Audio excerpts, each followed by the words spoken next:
heesaa sheegaysaa maanta waxaan u samayn doonaa reer Dirdhabe laba heesooda kala dhacay مالي محمد ما أنت ولا الكين أو حالي ساعدنا قد عدك كي سيان ساكن نقولنا حبض موسى على ولا الكين أو مقالة درة بس أبغى أو عادي هنا شو يفول كسر عن كسر دويني أو إنما عادي هندي جاي هاي رقصة هذا لو ينيد بس حبض كسر دو مقالة دي دتك هاي دلك هاي كجعل مش حالي ودنا واحد كوسو بحين وفرحة هذا تنقرب كاغا مركا وحلا غافردية إن دتك كوسو بحال هيسن كاغا فردنا Oh my god hal heesaa sheegaysaa maanta waxaan u samayn doonaa reer Dirdhabe laba heesooda kala dhacay ayaan waliba oo tilmaamaya inay yihiin dhiiga iyo dhuuxa meelka markasta inay dhalinyarada maxaa la radaa abwaanka Umar Khalil ayaa anoo Muqdisho joogo waliba soo diray heestaas dadkii layga beeray dadkayga Dirdhabe dhalinyarada Dirdhabe heestu waxay ka tilmaamaysaa qaabkaas heesta labaadna waa hees wax abwaan baa iga soo diray magaalada Hargeysa isagana waad arki doontiin way kala daadan doontaa dhawaan maanta dabka ka soo qaadana maanta sameyn doona insha Allah waxa ku weydiina maxal leedahay kan tabaageena iyo kan ku xigeenkeena maxad mahad u celinaysaa bal xaga ka shaqeeyay maxad doodi dhaqsanaya xabbi wataan kulana walaal boqolkiiba boqol waxaan aad iyo aad halkan uga mahad celinayaa mas'uuliyiinta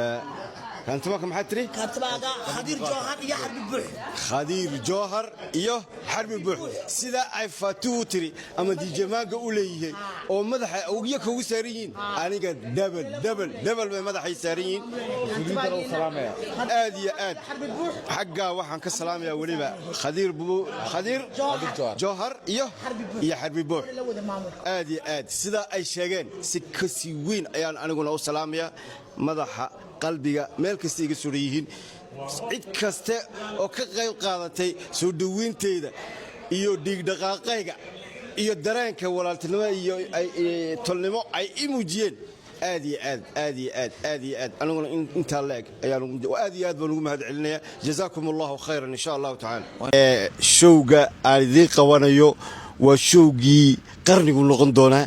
inaad kala kicisaan showga ka soo qayb gashaan rag iyo dumarba sidaad xaliyo u muujiseen in uu hool kuna gariiro saaxiib yar saad arkaysaan maanta fanaankii ayaa garabkayga jooga xabad muuse colaad oo shalay toole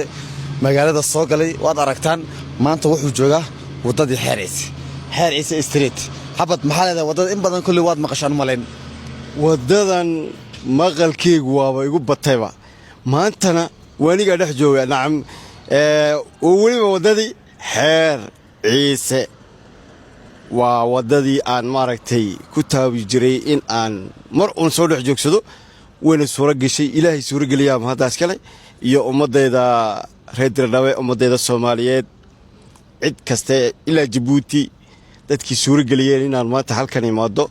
oo ilaahay ka sokow ayaan ugu mahadnaqayaa hal iyo laba bulshada Dirdhabe maxaa ugu baaqaysaa bulshada Dirdhabe waxaan ugu baaqayaa wanayow showga aan idin qabanayo waa showgii qarnigu noqon doona inaad kala kicisaan showga ka soo qayb gashaan rag iyo dumarba sidaad xaliyo u muujiseen in uu hool kuna gariiro yaan diga codsanaya insha Allah kulli fanaanku uu hadlay anigoo hadlay maanta wax ka sii wanaagsan fanaankii nila hadlo habeedama hoolku ha gariiro wiri markaas balanteenu showga wuxuu bilaamayaa 8 habeenimo insha Allah waa inaad ka soo qayb gashaan